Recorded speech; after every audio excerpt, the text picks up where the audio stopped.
দর্শক স্বাগত কালের কণ্ঠের বিশেষ সাক্ষাৎকার অনুষ্ঠানে। নগর সমস্যা ও সমসাময়িক বিষয় নিয়ে আলোচনার জন্য আজকে আমাদের স্টুডিওতে উপস্থিত আছেন নগর বিশেষজ্ঞ ডক্টর আদিল মোহাম্মদ খান। জি, আপনাকে ধন্যবাদ। দর্শক যারা শুনছেন সবাইকে সালাম ও শুভেচ্ছা।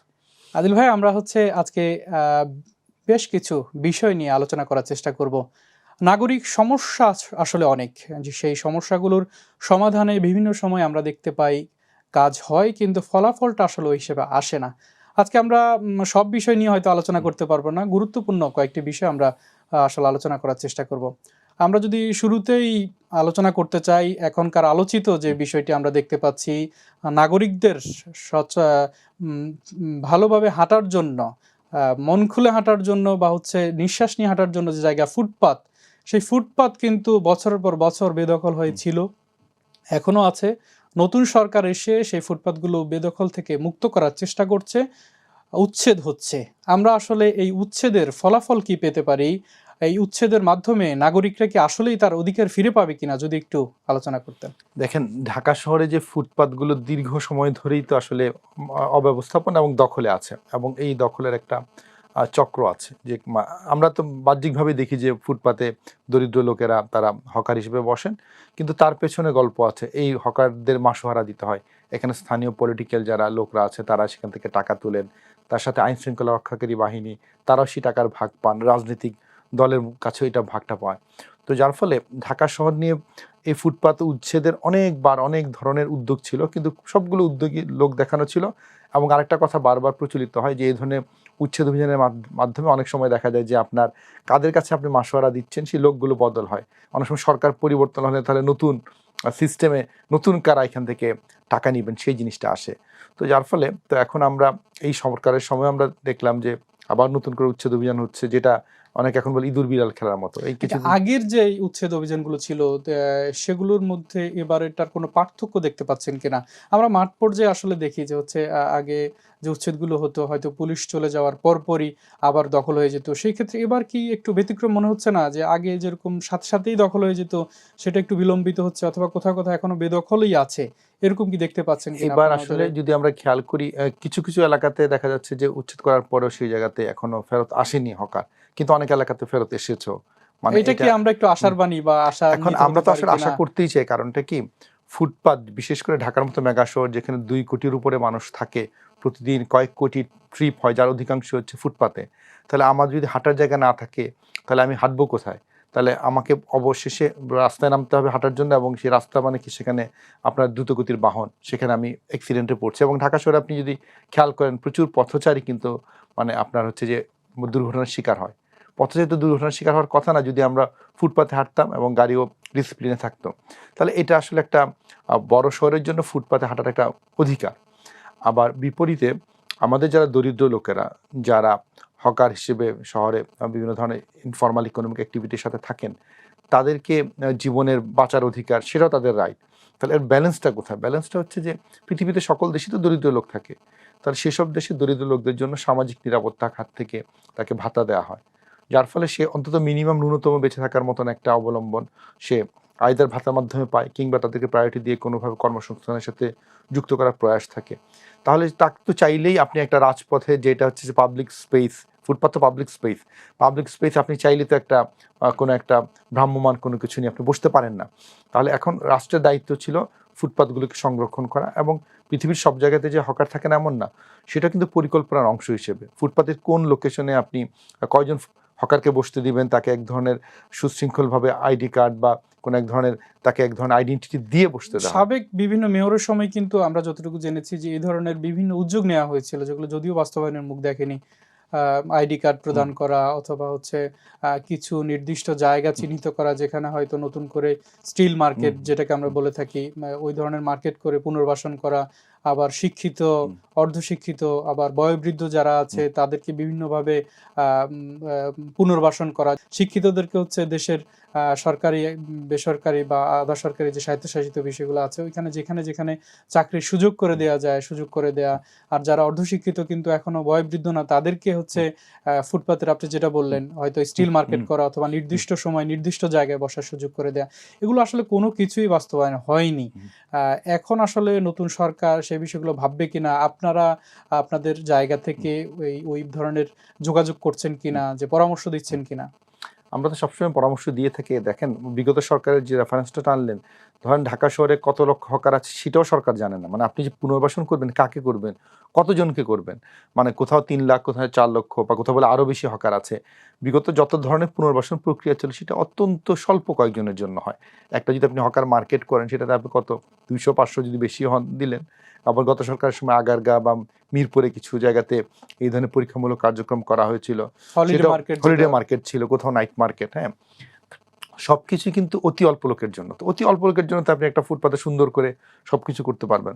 এখন এটা যখন ওয়াইড স্কেলে আপনি 3-4-5 লক্ষ লোকের যখন আপনি বিকল্প করার কথা বলছেন, তখন কিন্তু সবার আগে প্রয়োজন ছিল যে আমাদের হকার যারা আছেন তাদের এক ধরনের আইডেন্টিফিকেশন নিয়ে আসা, যে পুরো শহরে কতজন হকার আছে, ডেটাবেস তৈরি করা এবং তার জিও লোকেশন ঠিক করা। এবং আমরা একটা জিনিস বারবার বিগত সরকারের সময় বলেছি, বায়োমেট্রিক আইডেন্টিফিকেশন, যে আপনি যে বসেছেন তিনি যে সেই লোক। না হলে ভবিষ্যতে আপনি একটি রাষ্ট্র যদি আপনার হচ্ছে ফুটপাতের হকারদের পুনর্বাসনের ব্যবস্থা করলো, তারপর প্রক্রিয়া শেষ হওয়ার পর আবার নতুন অনেক হকার বসে বলবো আমাকে এখন পুনর্বাসন তার মানে শুরুতে হচ্ছে যে প্রকৃত হকাররা আছে তাদের হচ্ছে বায়োমেট্রিক আইডেন্টিফিকেশনটা হচ্ছে জরুরি বলে খুবই খুবই জরুরি। এবং তার সাথে এই হকারদের ক্যাটাগরি তৈরি করা জরুরি। আপনি যেটা বলছিলেন যে তার শিক্ষাগত যোগ্যতা বা তার লোকেশন কোথা থেকে এসেছে, তার পাশাপাশি সে কত বছর ধরে হকার আছেন, কোন লোকেশনে আছেন, এবং সে এই জায়গায় বসতে গিয়ে কাকে কাকে কী ধরনের টাকা পয়সার ভাগ দিচ্ছেন, এই পুরো বিষয়টা একটা সার্ভে করে কিন্তু আসলে আপনার গ্রাউন্ড রিয়েলিটি, আমরা প্ল্যানিং বলি প্রবলেম ফ্রিটা আঁকা, যে সমস্যাটার গভীরতা কোথায়। এবং ঢাকা শহরে হকার নিয়ে যখন আমরা কথা বলি, যে দেখবেন যে অনেক হকার আছে তারা কিন্তু দরিদ্র ক্যাটাগরির না, তিনি হয়তো গত 5-7-10 বছর ধরে সেখানে হকার হিসেবে আছেন। এবং ঢাকা শহরে যারা হকার থাকেন, অনেক জায়গাতে অনেক লোকেশনে হকাররা কিন্তু অনেক নর্মাল ট্রেডিশনাল ফর্মাল জবের চেয়ে বেশি আয় রোজগার করছেন।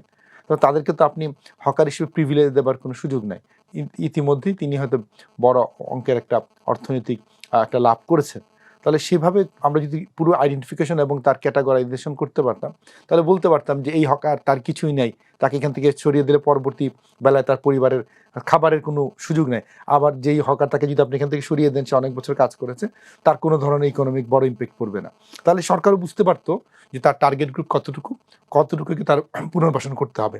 তার মানে আপনি বলতে চাচ্ছেন যে একেবারে শুধু বায়োমেট্রিক তালিকা করা না, তার হচ্ছে ফ্যামিলি ব্যাকগ্রাউন্ড বর্তমান কি অবস্থায় আছে তাকে যদি উঠিয়ে দেওয়া হয়, সে আসলে সার্ভাইভ করতে পারবে কিনা, এভরিথিং হচ্ছে মানে ভালোভাবে মানে একটা সার্ভে করা। এক্স্যাক্টলি। এবং সেটা হলেই সরকারের পক্ষে সহজ হতো, যে সে বুঝতে পারতো যে আমি কাকে কি ধরনের সুযোগ সুবিধা দিব, কাকে পুনর্বাসন না দিলেও চলবে, ঠিক না? এই ক্যাটাগরি করতে পারলে তখন, এবং জিও লোকেশনটা থাকতে পারলে বোঝা যেত ঢাকা শহরে বর্তমানে কোথায় এক্সিস্টিং সিনারিওতে হকাররা আছেন। তো সেটা তো আসলে এবারেরও যে উচ্ছেদ কার্যক্রম হলো, আপনি যদি খেয়াল করেন ঢাকা শহরে এই যে কয়েক লক্ষ হকার আছে, কয়টা লোকেশনে, আপনি যদি নাম্বারের সংখ্যা বাদ দেন, কয়টা লোকেশনে কত স্কোয়ার মিটার বা কত মিটার এলাকাতে আপনি উচ্ছেদ, খুবই নগণ্য। তার মানে পুরো শহরের প্রায় 95% জায়গাতে কোনো দিন অভিযানই হয়নি। তাহলে এখন প্ল্যানটাও তো আমরা জানি না যে সরকার কি প্ল্যান নিয়ে আগাচ্ছে। এটা কি জাস্ট একটা মানে জাস্ট কয়েকদিনের অভিযান, জাস্ট লোক দেখানো, যেটা আমরা রুটিন অভিযান, সরকার দায়িত্ব নিলে এগুলো একটু দেখাতে হয় তাই দেখায়, নাকি না সরকার একটা ভিশন আছে? বিশেষ করে এই সরকারের যেহেতু আপনার ফ্যামিলি কার্ডের একটা উদ্যোগ আছে, তাহলে সরকার চাচ্ছে যে মানুষকে, দরিদ্র মানুষদেরকে অন্তত একটা সামাজিক নিরাপত্তায় নিয়ে আসতে। বিগত সরকারের সময়ে আপনার আরবান যারা পোর, তাদেরকে কিন্তু ট্রেডিশনালি সোশ্যাল সিকিউরিটি থেকে বাদ দেওয়া হতো। তো এখন ধীরে ধীরে সরকার বুঝতে পেরেছে যে না, আরবান পোরদেরকেও আপনাকে অ্যাড্রেস করতে হবে। তাহলে এই যে ফ্যামিলি কার্ড, তাহলে আমি হকারদের যাদেরকে আমি পুনর্বাসন করতে পারছি না, বা যাদেরকে পুনর্বাসন করলেও তার ইনকামটা যথোপযুক্ত হচ্ছে না, তাকে আমি ফ্যামিলি কার্ডের আওতায় আনবো। তাহলে আনতে গেলেও তো আপনাকে তখন সেই ডাটাবেসটা লাগবে। তাহলে এখন আবার ফ্যামিলি কার্ডের এই যে 2,500 টাকা, সেটা দিয়ে যদি তার পরিবার না চলে, তাহলে তার সাথে প্যারালালে কী হবে? তাহলে সব মিলেই আবার সরকারে কিন্তু বিভিন্ন জায়গাতে ইকোনমিক জোন তৈরি হচ্ছে, সেখানে তো এমপ্লয়মেন্ট লাগবে। তাহলে সেই এমপ্লয়মেন্টের জায়গাতে আমরা হকার যারা ছিলেন, যারা সেই অর্থে তারা বঞ্চিত হয়েছেন এই উচ্ছেদ কার্যক্রমের কারণে। তো তাদেরকে আমি কীভাবে প্রায়োরিটি দিতে পারি, সরকার বিভিন্ন ইকোনমিক জোনগুলোতে যদি এমপ্লয়মেন্ট তৈরি হয় বা তাকে প্রশিক্ষণের আওতায় নিয়ে আসা। হকারকে পুনর্বাসন মানেই না যে তাকে আবার হকার করতে দিতে হবে, তাকে আপনি একটা স্কিল ডেভেলপ করেন, সেই স্কিলের মাধ্যমে যেন সে কোনো একটা ইকোনমিক অপরচুনিটি তৈরি করতে পারে, কোথাও ঋণ দেন, আবার কোথাও তাকে ঢাকার থেকে সরিয়ে আবার তার যে লোকাল সে যে এলাকার বাসিন্দা সেখানে তাকে কোনো একটা প্রণোদনা দিয়ে পাঠান যে তুমি তোমাকে ট্রেনিং দেওয়া হলো, তুমি সেখানে যুব উন্নয়ন বা সেখানে কোনো বেসিকের যদি কোথাও এমপ্লয়মেন্ট অপরচুনিটি থাকে তোমাকে প্রায়োরিটি দেওয়া হবে। এই পলিসিগুলো কিন্তু লিঙ্ক পলিসি, কিন্তু মানে এই বাস্তবতা আসতে হবে। ঢাকা শহরের সকল হকারকে আমরা ধারণ করতে পারবো না, এবং ঢাকা পুরো বাংলাদেশের দারিদ্র্যের যে সমস্যার সমাধান ঢাকার ফুটপাত না। তাহলে এই জায়গাতে আমাদের আসতে হবে, কেননা আমাদের ঢাকার ফুটপাতে চলাচল করার জন্য 2 কোটির উপরে মানুষ আছে। এই জায়গাগুলো ক্লিয়ার থাকলে সরকার তার পলিসিগুলো সাজানো সহজ, কিন্তু সরকারের জন্য সেই ডায়লগগুলো করা, পরিকল্পনাবিদ সহ অন্যান্য যারা প্রফেশনাল আছে তাদের সাথে বসা, যারা গ্রাউন্ড রিয়েলিটি বোঝেন, বসে একটা কম্প্রিহেন্সিভ প্ল্যান তৈরি করতে পারলে, তার সাথে ডাটাবেসগুলো তৈরি করতে পারলে একটা নির্দিষ্ট সময় কিন্তু আমরা ধীরে ধীরে এই সমস্যা থেকে বেরোতে পারবো। বিশ্বের অনেক দেশ পেরেছে, আমরাও পারবো। আপনি যে কথাগুলো বলছিলেন আপনার কথার সঙ্গে খানিকটা মিল আছে যে বিভাগীয় পর্যায়ে বা জেলা পর্যায়ের যে যারা ঢাকায় এসে নিজের কর্মসংস্থান খুঁজছে বা যারা এখন হকার আছে তাদের বিষয়ে কিন্তু বর্তমান কর্তৃপক্ষ যেমন ঢাকা দক্ষিণ সিটি কর্পোরেশনের বর্তমান যে প্রশাসক আছেন উনি রিসেন্টলি বলেছিলেন যে হচ্ছে ওনারা চাচ্ছেন যে হচ্ছে যারা ঢাকাতে আসলে এখনো আছে এবং কি তাদেরকে যে পুনর্বাসনের ক্ষেত্রে শুধু ঢাকা কেন্দ্রিক না, তাদের নিজস্ব এলাকায় কোনো কর্মসংস্থান করা যায় কিনা সেই বিষয়গুলো ওনারা ভাবছেন। আর আপনি বলছিলেন যে হলিডে মার্কেটের কথা, এখন কিন্তু হলিডে মার্কেটের চিন্তার সাথে সাথে এখন যুক্ত হয়েছে যে নাইট মার্কেট বা সান্ধ্যকালীন মার্কেট। আসলে এটা কতটুকু ইফেক্টিভ হবে বলে মনে করেন? কতটা শৃঙ্খলায় আনা যাবে হকারদেরকে বা হচ্ছে ফুটপাতগুলোকে? আরেকটা বিষয় একটু বলে রাখি, এখন কিন্তু আসলে আমরা শুধু ফুটপাতের কথা বলে থাকি, ফুটপাত তো ছাড়িয়ে রাস্তাও এখন দখলে। তো রাস্তার দখলে হওয়ার কারণেই কিন্তু আমরা দেখি যে সড়ক দুর্ঘটনাগুলো, মানুষ কিন্তু ফুটপাত ছেড়ে রাস্তার পাশ দিয়ে ছেড়ে এখন একবারে মাঝে গিয়ে হাঁটতে হচ্ছে, দুর্ঘটনাগুলো ঘটছে। একটা পয়েন্ট বলবেন হচ্ছে আপনি এই যে সান্ধ্যকালীন যে হকার বসার ব্যবস্থা, এটা কতটুকু ইফেক্ট ফেলতে পারে? আসলে সান্ধ্যকালীন যে মার্কেটগুলো আমাদের ঢাকা শহরে বেশ কত জায়গায়, মতিঝিলে সান্ধ্যকালীন মার্কেট এখন চালু হয়েছে, আরো কিছু জায়গাতে আছে। আসলে মানুষের যে ডিমান্ড সেটা থাকে, হলিডে মার্কেট, কিন্তু এখন নতুন করে যুক্ত হচ্ছে সান্ধ্যকালীন হ্যাঁ, মার্কেট। সেটা সান্ধ্যকালীন কিন্তু আসলে প্রতিদিন হবে কিনা বা হচ্ছে এইটা এই ধরনের যে কোনো সিদ্ধান্ত আপনি কোথায় বসাচ্ছেন এবং সেটার ডিমান্ড আছে কিনা সেটার উপর নির্ভর করবে, এবং সেটা সব লোকেশনে একই সলিউশন কাজ করবে না। তাহলে কোথাও হলিডে মার্কেট, কোথাও সান্ধ্যকালীন মার্কেট। আবার হকারদের মানে বেচা কেনার একটা বড় সুযোগ হচ্ছে যে মানুষ যখন আসা যাওয়া করে অফিস থেকে যাওয়ার পথে তারা কিনে এরকম। এখন তাহলে আপনাকে লোকেশনটা চিহ্নিত করা দরকার, রাইট লোকেশনে, এবং সেই সান্ধ্যকালীন মার্কেটগুলো কিন্তু আবার শিফট করতে পারে। মানে আপনি একই লোকেশনে প্রতিদিন না বসে এক লোকেশনে এক দিন বসতে দিতে পারেন। এটা আসলে নির্ভর করবে, আমাদের একটা গ্রাউন্ড অ্যানালিসিসটা করতে হবে যে কোন জায়গাতে আমার সুযোগ আছে। আমি যদি যে জায়গাতে আপনার হচ্ছে যে ট্রান্সপোর্ট বা ট্রাফিক ডেন্সিটি বেশি, আমাদের পথচারী বেশি, সেখানে তো মার্কেট করার সন্ধ্যার সময় অনেক জায়গাতে দেখা যায় যে প্রচুর পথচারীর চাপ থাকে, সেখানে হয়তো আমরা করতে পারবো না।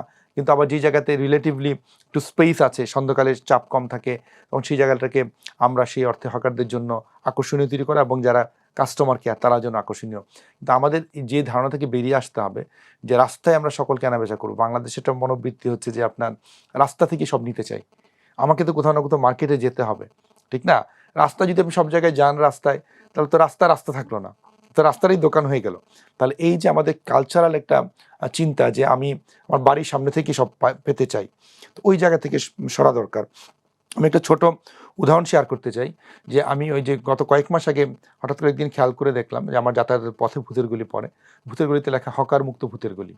তো ভূতের গলিতে কিন্তু প্রচুর হকার ছিল আমার যাতায়াতের পথে, দেখেছি রাস্তায় রাস্তায় জায়গায় জায়গায়, যার ফলে এমনিতে সরু রাস্তা, সেখানে যদি হকাররা বসেন আরও রাস্তা শুরু হয়ে যায়, কাঁচা বাজার থেকে শুরু করে অনেক ধরনের আইটেম থাকতো। তো যখন হকার মুক্ত ভূতের গলি লেখা হলো, তখন আমি প্রথমে চিন্তা করলাম যে কীভাবে তারা করতে চাচ্ছে। পরে দেখলাম তারা কাঁঠাল বাগান এর ওই মাঝখানে এক জায়গাতে আপনার হচ্ছে ভূতের গলির এখানে তারা কয়েকটা খালি প্লট পড়েছিল, সেই জায়গাতে একটা বাজার করে দিয়েছে। এই যত হকার ছিল মোটামুটি তাদের সবাইকে সেখানে অ্যাকোমোডেট করার চেষ্টা করেছে। এখন গত কয়েক মাস ধরে কিন্তু ভূতের গলি আসলেই কিন্তু হকার মুক্ত। তাহলে এই যে আপনি বিকল্প একটা বাজার করে দিলেন এবং সেখানে তাদেরকে লিমিট করে রাখলেন, তাহলে কিন্তু এই জিনিসটা একটা সমাধান তৈরি হলো। এখন যদি তাদেরকে সমাধান করার পর যদি এখন আবার নতুন কিছু হকার এসে আবার রাস্তায় বসে এবং তারা আবার সমাধান চায়, সমাধান তো হবে না।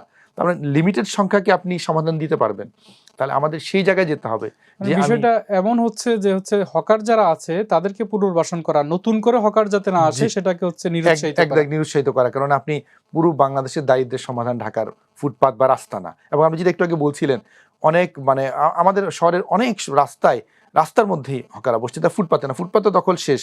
এখন রাস্তার মধ্যে রাস্তার কোথাও 3 ভাগের 1 ভাগ, কোথাও 3 ভাগের 2 ভাগ, কোথাও অর্ধেক রাস্তা দখল করে তারা আমাদের রাস্তাকে শুরু করে ফেলছেন, সেখানে ট্রাফিক জ্যাম হচ্ছে। তাহলে সার্বিকভাবে অব্যবস্থাপনার পেছনে একটা বড় চ্যালেঞ্জ হচ্ছে এটা। আর আরেকটা বিষয় যে আপনি দেখবেন প্ল্যান রেসিডেন্সিয়াল এরিয়াতে কিন্তু হকার কম, আনপ্ল্যান্ড এরিয়াতে বেশি।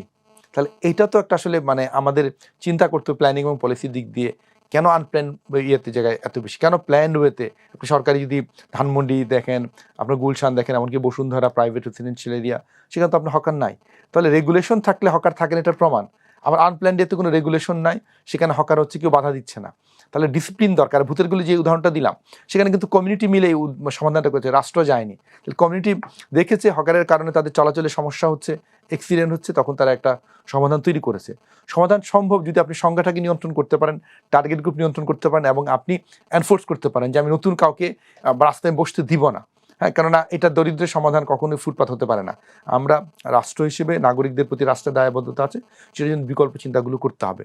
আর অনেক সময় অনেক জায়গাতে যদি আমি হকারের সংখ্যা বেশি হয়ে যায়, যদি নাইট হলিডে মার্কেট বা নাইট মার্কেট করি, তাহলে তো আমি একসাথে সবাইকে দিতে পারবো না। তাহলে হকারদেরকে শিফট করে করে বসতে দিতে হবে। তাহলে সেই শিফটিং করতে গেলে তাদের কিছু ইনকাম কমবে, তারা বলতে পারে যে আমাদের ইনকাম কমেছে। কিন্তু এটা তো বাস্তবতা যে আপনি যখন এক ধরনের ম্যানেজমেন্টে যাবেন, তখন আগের মতন করে স্বেচ্ছাচারীভাবে আপনি সারাক্ষণ বসে থাকা, যেখানে খুশি বসে থাকা, সেখান থেকে যদি সরতে যান, তাহলে সবাইকে কিছু স্যাক্রিফাইস করতে হবে। যে তারও ইনকামটা থাকলো, কিন্তু তার ইনকামটা কিছু কমতে পারে, কিন্তু ডিসিপ্লিনের ভেতরে আসলে পুরো জিনিসটাকে আমরা টেকসই করতে পারবো। নাগরিক সমস্যা অনেক, আমরা একটি গুরুত্বপূর্ণ যে সমস্যা হকার বা ফুটপাত দখল হওয়া, সেই বিষয় নিয়ে আলোচনা করছিলাম, দীর্ঘ আলোচনা হয়েছে। আমি একবারেই অল্প করে আপনার কাছে জানতে চাইবো, তাহলে এখন কোন জায়গা থেকে উচ্ছেদ হচ্ছে? কিন্তু উচ্ছেদ তো আসলে শুরুতেই উচ্ছেদ দিয়ে তো সমাধান আপনারা দেখছেন না, তাহলে শুরুটা কি দিয়ে করতে হবে আর সমাধানটা কোথায় গিয়ে শেষ হবে? আসলে দেখেন, প্রথমেই বলি, উচ্ছেদ কিন্তু সারা ঢাকা শহরে হয়নি, অল্প কয়েক জায়গায় হচ্ছে। এটা পুরো ঢাকা শহরের কি করা উচিত আসলে? এখন সরকার একটা সবার আগে গাইডলাইন তৈরি করা উচিত, যে আমি হকারকে কোথায় বসতে দেব, কোথায় বসতে দিব না। এবং সেই গাইডলাইনের মধ্যে অবশ্যই অন্তর্ভুক্ত থাকতে হবে যে আমি আইডেন্টিফাই করব যে কারা হকার, তার পরিচয় কি, তার চ্যালেঞ্জটা কি, সে কতদিন ধরে আছে, সে প্রকৃত অর্থেই কি তার আবার ফার্দার পুনর্বাসন প্রক্রিয়াতে তাকে বিবেচনা করার মতন তার বাস্তবতা আছে কিনা। সেটা যদি হয়ে যায়, পাশাপাশি বার্তাটা দিতে হবে যারা হকারের এই চক্রের মাধ্যমে যারা অবৈধভাবে ইনকাম তৈরি করেন, বিশেষ করে রাজনৈতিক ব্যক্তিত্ব যারা অধিকাংশ সময় সরকারি দল হন, সরকারি দলের বাইরেও থাকেন, তাহলে এই রাজনৈতিক চক্র, তার সাথে যারা পুলিশ এবং আইন শৃঙ্খলা রক্ষাকারী বাহিনী, যে নেক্সাসটা, সেই নেক্সাসকে আইডেন্টিফাই করা, এবং তাদেরকে, যাদের মধ্যে যারা বেশি আকারে চাঁদাবাজি করেছেন বা যারা সেই অর্থে বিশৃঙ্খল একটা অবস্থার সাথে সংযুক্ত ছিলেন, তাদেরকে আইডেন্টিফাই করে তাদেরকে যদি কোনো ধরনের পেনাল্টির মধ্যে নিয়ে আসতে পারি, তাহলে আমরা দেখা যাবে যে এই চক্রটাকে আমি নির্মূল করলাম। পাশাপাশি হকার আইডেন্টিফিকেশন হলো, তাহলে বিকল্প হলিডে মার্কেট হোক, সান্ধ্যকালীন মার্কেট হোক, বা কোনো একটা রেগুলার ফুটপাথের ভিতরে কোথায় আমি তাকে বসার সুযোগ আছে লিমিটেড লেভেলে, সেটা আমি আইডেন্টিফাই করতে পারবো। তখন পিরিয়ডিক এবং শিডিউলিং করে করে আইডেন্টিফিকেশন করে তাদের একটা পোশাক দিলাম। তো সেভাবে করে কিন্তু আমরা একটা শৃঙ্খলা আনতে পারবো। এবং এই বার্তাটা দিতে হবে, এখন থেকে আপনি কোনো একজন লোক ঢাকার বাইরে বা ঢাকার ভেতরে চাইলেই আপনি ফুটপাতে বসে যেতে পারবেন না, এই বার্তাটা স্পষ্ট করা এবং পুরো বিষয়টাকে একটা শৃঙ্খলা আনা। তার সাথে স্থানীয় সরকার, সিটি কর্পোরেশন, ওয়ার্ড কাউন্সিল, স্থানীয় যে লোকাল থানা, সবাইকে এঙ্গেজ করতে পারলে নিশ্চয়ই এটাকে আমরা মোকাবেলা করতে পারবো, নিয়ন্ত্রণ করা সম্ভব। জীবনের সব আয়োজন এখানে একসাথে। আমরা আরেকটি গুরুত্বপূর্ণ বিষয়ে যাওয়ার চেষ্টা করব। আমরা যদি একটু বলেন, এখন কিন্তু আমরা দেখছি সামনেই বর্ষা মৌসুম বা অলরেডি বৃষ্টি মাঝে মধ্যে হচ্ছে। ঢাকা শহরের একটি বড় সমস্যা নাগরিকদের হচ্ছে জলাবদ্ধতা। এই জলাবদ্ধতার মূল কারণ সম্পর্কে আমরা অনেকেই অনেক সময় শুনেছি, জেনেছি, নাগরিকটা অনেকটা জানে, কিন্তু সমাধান আসলে হচ্ছে না। কি মানে আমরা আসলে কিভাবে সমাধানটা পেতে পারি? এটা কি আসলেই কোনো সমাধান আছে কিনা এই শহরের জলাবদ্ধতার? আসলে ঢাকা শহর যেভাবে গত 30 বছরে বেড়ে উঠেছে, জলাবদ্ধতা যে পর্যায়ে গিয়েছে এখন আসলে সেই বাস্তবতাটা কঠিন যে পুরো ঢাকা শহরে মোটামুটি বৃষ্টি হলে জলাবদ্ধতা হবে না। এটা আমাদের মেনে নিতে হবে যে ঢাকা শহরে যদি বৃষ্টিপাত মাঝারি বা বেশি বৃষ্টিপাত হয় কিছু কিছু জায়গায় জলাবদ্ধতা থাকবে। এটা মাত্রাটা কমানো, আবার কিছু কিছু জায়গায় জলাবদ্ধতা পরিপূর্ণভাবে মুক্ত করা অসম্ভব। তাহলে এই পুরো শহরের আমরা গত যদি ৩০ বছরে দেখি যে খাল ধ্বংস করা, খালকে বক্স কালভার্টে পরিণত করা, খালকে বিলীন করে দেয়া, যে বড় বড় পাপ করেছি, পাশাপাশি যেভাবে আমরা পুরো শহরকে কনক্রিটে ঢেকে দিয়েছি, মানে ওয়াটার রিচ গ্রাউন্ডে চলে যাওয়ার জন্য যে সবুজ এলাকাটাকে ধ্বংস করেছি, তাহলে আমাদের পাপটা অনেক বড়। এখন আমাদের বাস্তবতা হচ্ছে যে আমাকে ভুগতেই হবে। এখন বর্তমান অবস্থায় দাঁড়িয়ে আমরা কিভাবে সর্বোচ্চ উপযোগিতা নিশ্চিত করতে পারি, এক্সিস্টিং যে ওয়াটার রিটেনশন এলাকা আছে, খাল জলাশয় জলাধার আছে, সেগুলোকে সর্বোচ্চভাবে আমরা ময়লা আবর্জনা মুক্ত করা, তার স্বাভাবিক ফ্লো নিশ্চিত করা, এটা কিন্তু করণীয় আছে। এবং যা আছে সেটাকে সংরক্ষণ করা, সবুজ যা আছে সংরক্ষণ করা, এবং আমাদের যে জলাবদ্ধতা নিরসনে যেটা আমাদের সবচেয়ে বেশি লোকাল ড্রেন, এবং তার সাথে যে আমাদের যে বড় বড় খালে যে সংযোগ এবং খালগুলো থেকে আলটিমেটলি যে নদীতে পড়ে, এই যে নেটওয়ার্কের কথা যেটা বলছি, সেগুলো সর্বোচ্চ উপযোগিতা নিশ্চিত করতে গেলে সকল ক্ষেত্রে কিন্তু আপনার আবর্জনা মুক্ত এই যে জলাশয়গুলো তৈরি করা দরকার। ক্যাচপিটগুলো যেখান দিয়ে লোকাল যে ড্রেনে পানিটা নামে, ক্যাচপিটগুলোতেই ময়লা জমে থাকে। তাহলে আপনি যদি সকল হিসেব বাদ দেন, একটা রাষ্ট্রকে তো এটা ইনশিওর করতে হবে যে ঢাকা শহরে শতভাগ ক্যাচপিটের ময়লা প্রতিদিন পরিষ্কার করা হচ্ছে, বা বর্ষা মৌসুমে রেগুলার পরিষ্কার করা হচ্ছে, যে ক্যাচপিট থেকে পানি খালে যেতে পারে, ড্রেনে যেতে পারে, ড্রেনগুলো আমরা রেগুলার পরিষ্কার করতে পারছি কিনা, বড় আকারে কতটা নতুন ড্রেন তৈরি করার প্রকল্প, সেটার দিকে খুব আগ্রহ থাকে। কিন্তু এক্সিস্টিং যে খাল জলাশয় ড্রেন, সেগুলোকে যেন আমরা সর্বোচ্চভাবে আমরা পরিষ্কার পরিচ্ছন্ন রাখতে পারি, তার সাথে কমিউনিটিকে সম্পৃক্ত করতে পারি, কমিউনিটিকে কীভাবে উৎসাহিত করতে পারি, আপনি আপনার ময়লাগুলো আপনার নিকটস্থ ড্রেনে ফেলবেন না, আপনি নির্দিষ্ট জায়গায় ফেলেন। এবং আপনার সামনে যদি ড্রেনে যদি প্রচুর ময়লা আবর্জনা জমে, আপনাকেও অভিযুক্ত করা, তাহলে এগুলো কিন্তু একটা সম্পর্কযুক্ত। তো ঢাকা শহরে আমরা খাল জলাশয় জলাবদ্ধতা নিয়ে কাজ করতে গেলে দেখা যায় শুধুমাত্র মানে সিভিল ওয়ার্ক বা পূর্ত কাজ, কতটা ড্রেন বানালাম, বর্ষর শেষে কত টাকা খরচ হলো, এইটা মানে মূল বেশি হাইলাইটেড হয়। কিন্তু হওয়া উচিত ছিল যে আমরা পুরো ব্যবস্থাপনার মধ্যে পরিবর্তন আনতে পারি, কমিটি সম্পৃক্ত করতে পারি, এবং আমাদের যে জলাশয়গুলোকে কিভাবে আমরা গতিশীল করতে পারি।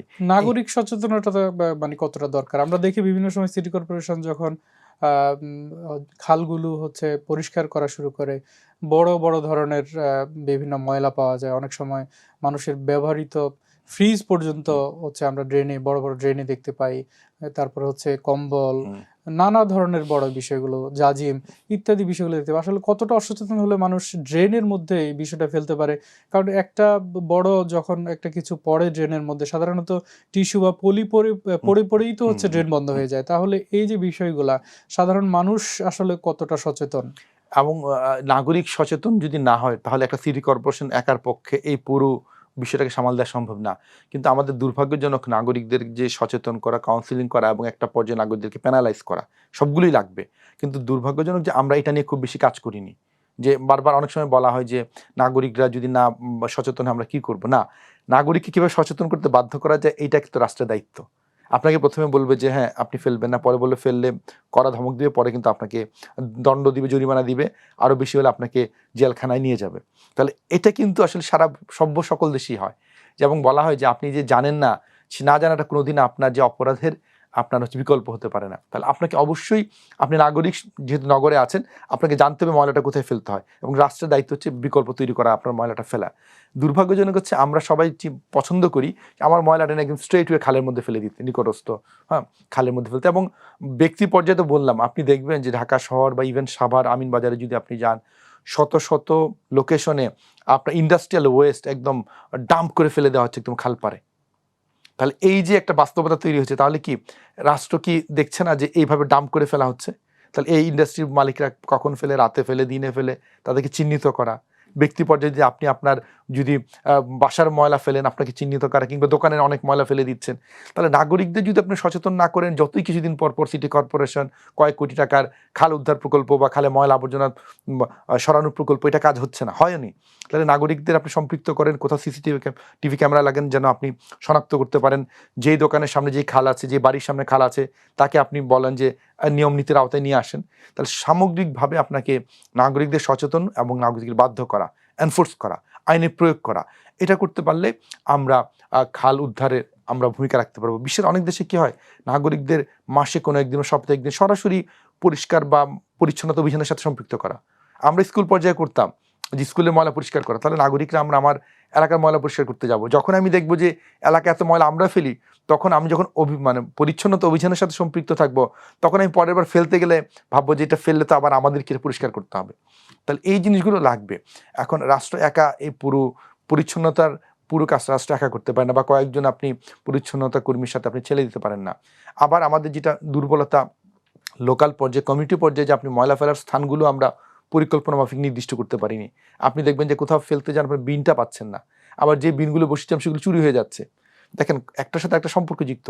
তাহলে পুরো বিষয়টাকে কিভাবে আমরা নজরদারিতে আনতে পারি, এনফোর্স করতে পারি, অবকাঠামোগুলো সঠিক জায়গায় রাখতে পারি এবং জনগণকে সম্পৃক্ত উৎসাহ করা এবং বাধ্য করা, এর মধ্যে নির্ভর করবে আমরা ময়লা আবর্জনা ফেলছি কিনা, প্লাস্টিক ফেলছি কিনা। প্লাস্টিকের কথা আপনিও বললেন, আমরা পলিথিন গত অন্তর্বর্তী সরকারের পক্ষ থেকে পরিবেশ উপদেষ্টা বলেছিলেন পলিথিনের বিরুদ্ধে একটা ড্রাইভ হবে, সেই ড্রাইভটা কিন্তু স্তীমিত হয়ে গেছে। তাহলে আপনি যদি পলিথিন তৈরি করেন, সেই পলিথিনটা আপনার খাল আবর্জনার বিভিন্ন নেটওয়ার্কে, ড্রেনের নেটওয়ার্কে আপনি পড়ে থাকবে, তাহলে পানি তো যেতে পারবে না। তাহলে এই যে বিষয়গুলো আছে, আমরা সেগুলোকে ডিল করার জন্য আমাদের অবশ্যই পলিথিন প্লাস্টিকের বিরুদ্ধে একটা বড় ড্রাইভ দরকার, যেন আমাদের খালগুলো কোনোভাবেই যেন আবদ্ধ না হয়, গতিশীল থাকে। এটা চাইলে কিন্তু প্রতিটা কাজই সম্ভব, কিন্তু সরকার সত্যিকার অর্থে আপনি কতটুকু গুরুত্ব দিয়ে পুরো অভিযান প্রক্রিয়াটাকে নিচ্ছে, তার সাথে কমিটিকে সম্পৃক্ত করছে, এটা গুরুত্বপূর্ণ। এটা বিচ্ছিন্ন পুরো শহরের জাস্ট 2-5টা পয়েন্টে করা, বা একটা খালের একটা নেটওয়ার্কের ছোট্ট একটা অংশে আপনি উদ্ধার অভিযান দেখালেন, এটা না।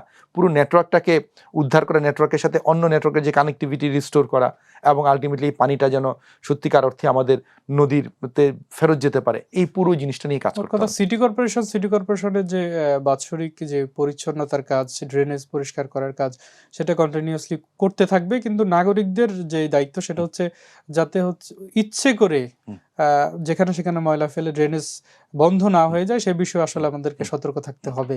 এটাই আপনি বোঝাতে চাচ্ছিলেন। আমরা দেখছি যে হচ্ছে আমাদের জলাবদ্ধতা আমাদের ভোগাচ্ছে, আমরা ফুটপাতে হাঁটতে পারছি না, রাস্তা দিয়ে হাঁটতে হচ্ছে, দুর্ঘটনার শিকার হচ্ছি।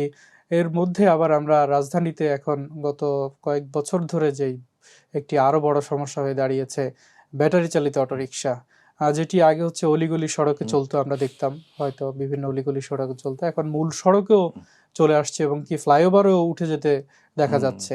আইনশৃঙ্খলা রক্ষাকারী বাহিনী সতর্ক হয়েছে, বিভিন্ন সময় বিভিন্ন দায়িত্বশীলরা তাদের বিরুদ্ধে ব্যবস্থাও নেওয়ার চেষ্টা করেছিল, কিন্তু আসলে কখনোই সেটা মানে ফলাফল পক্ষে আসেনি। আসলে এটার কথা বলতে গেলেও আসে, পুনর্বাসনের কথা আসে, প্রতিদিনই অনেক অটোরিকশা বাড়ছে। সেক্ষেত্রে আসলে কি করা উচিত, বা সড়ককে প্রায় এখন 75 থেকে 80% অটোরিকশা আমরা দেখতে পাচ্ছি। ঢাকা শহরে অটোরিকশা তো ঢাকায় তো বিশেষ গত 1 বছরের মধ্যে যেভাবে বেড়েছে, 1-1.5 বছরের মধ্যে, আগে তো এত ছিল না। ছিল, আপনি যেটা বললেন যে গলিতে গলিতে ছিল। এখন দেখেন হকারের মতোই আপনি ঢাকা শহরে যদি একটা অটোরিকশা চালাতে পারেন, যে পরিমাণ মাসিক ইনকাম হয় সেটা কিন্তু হিউজ। যার ফলে ঢাকায় দেখা যাচ্ছে যে এমন অনেক গ্রামীণ এলাকার কৃষক, তারা কিন্তু সে কৃষিকাজ ফেলে দিয়ে সে কিন্তু ঢাকায় এসে অটোরিকশা চালাচ্ছে। তার কোনো ধরনের লাইসেন্স লাগছে না, অনুমোদন লাগছে না, সে দেদারসে পুরো শহর জুড়ে চালাচ্ছে। এখন শহর মানে তো নিয়ম শৃঙ্খলা, এবং অটোর সবচেয়ে বড় যে ভালনারেবিলিটি সেটা অনিরাপদ, তার ব্রেকিং সিস্টেম কাজ করে না, হ্যাঁ, এবং তার পরিবেশ দূষণের একটা বিষয় আছে, তার লেড বা যেই ব্যাটারিগুলো যখন রিইউজ করার সময় পরিবেশ দূষণ হচ্ছে। সামগ্রিকভাবেই অটোরিকশা টেকসই না। আবার অনেকে বলে যে অটোরিকশা তো আমাদের লোকাল ইকোনমিতে কন্ট্রিবিউট করে, অবশ্যই কন্ট্রিবিউট করে। তাহলে এই কন্ট্রিবিউশনের সাথে আমার যেই কস্টটা, যে ট্রাফিক জ্যাম, আমাদের হচ্ছে যে নিরাপত্তার বিষয়গুলো আছে, এনভায়রনমেন্টের বিষয়গুলো আছে, সেই জন্য অটোরিকশাগুলো আমরা যে কোনো ধরনের নিয়ম নীতিকে তোয়াক্কা না করে চলতে দিলাম, এটাই ছিল আমাদের বড় বিশাল ভুল। যার ফলে এখন বিশাল সংখ্যক লোক অলরেডি অটোরিকশার উপরে নির্ভরশীল হয়ে গেছেন। এখন আমরা কি চাইলে কি সবাইকে পুনর্বাসন করতে পারবো না? সম্ভব না। আপনি যদি বলেন সত্যিকার অর্থেই যিনি কৃষক ছিলেন, তার কৃষিতে তো আমাদের ডিমান্ড আছে, আমাদের তো সরকারকে তো খাদ্য স্বয়ংসম্পূর্ণ হতে হবে। তাহলে এখন আমাকে দেখতে হবে যে রাষ্ট্রের আইন, তার নীতিমালা, এবং সেই নীতিমালা আমি কতটুকু মানুষ কীভাবে সুযোগ দিতে পারি, হ্যাঁ, এবং যাদেরকে পারবো না তাদেরকে ট্রেডিশনাল ওয়েতে যদি সোশ্যাল সিকিউরিটি এবং বিকল্প কর্মসংস্থানের ক্ষেত্রে তাদেরকে পথ দেখিয়ে দেওয়া। কেননা যেই জিনিস অবৈধ ছিল, নিয়ম নীতিহীন ছিল, সেটাকে আমরা চলতে দিয়েছি। এবং এখানে আরেকটা বিষয়, পৃথিবীর কোনো দেশের যে কী ধরনের বাহন চলবে না চলবে সেটা কোর্টের সিদ্ধান্তে নির্ভর করে না। সেই বাহনের নিরাপত্তার জন্য টেস্টিং থেকে শুরু করে অনেক ধরনের বিজ্ঞান এবং তার সাথে রোড ডিসিপ্লিন, রোড হায়ারার্কি, কিন্তু বিস্ময়কর আমরা কোর্টের মাধ্যমে এই বিষয়গুলোকে আমরা কি রোডের উপরে আমরা জাস্টিফাই করেছি। এটা এই কালচারটা বন্ধ হওয়া উচিত। বরঞ্চ রাষ্ট্র পুরো বিষয়টাকে বৈজ্ঞানিকভাবে তার নিরাপত্তার দিক দিয়ে বিশ্লেষণ করা উচিত। আর যারা অবৈধভাবে এসেছেন তাদেরকে বার্তাটা দেওয়া, ধীরে ধীরে এটা সংকুচিত করা। আপনি বড় রাস্তা সংকুচিত করে ছোট রাস্তা নির্দিষ্ট রাস্তাগুলোতে পরিকল্পিতভাবে চলার কোনো সুযোগ আছে কিনা, যে আসলে এগুলো কোনো কিছু পরিকল্পনার অধীনে না।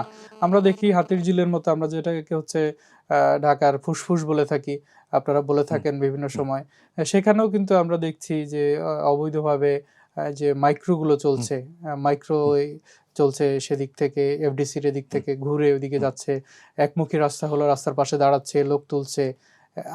মানে আমরা দেখছি নিয়ম নীতির আসলে কোনো একটা তোয়াক্কা করা হচ্ছে না।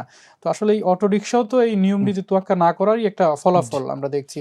এটাকে আমরা পরিকল্পিতভাবে কোনো কিছু করার সুযোগ আছে। কারণটা কি, অটো রিকশার মধ্যে যদি আপনি দেখেন অনেক ধরনের ক্যাটাগরি আছে। কিছু কিছু সেফ অটো রিকশা আছে, তার ব্রেকিং সিস্টেম ভালো, রিলেটিভলি দামি, এবং সেটাতে নিরাপদ, মানে অন্তত নিরাপত্তার দিক দিয়ে ঠিক আছে। আবার কিছুগুলো এমনই মানে মেকশিফট একটা, যে নর্মাল একটা রিক্সাকে কনভার্ট করা হয়েছে, তার নিরাপত্তার কোনো বালাই নেই। এমনকি যারা চালকরা বসেন তারাও এমনভাবে বসেন যে দেখলেই বোঝা যায় তাকে কোনো জটিল অবস্থা সে যেটা ব্রেক করতে পারবে সেটা না।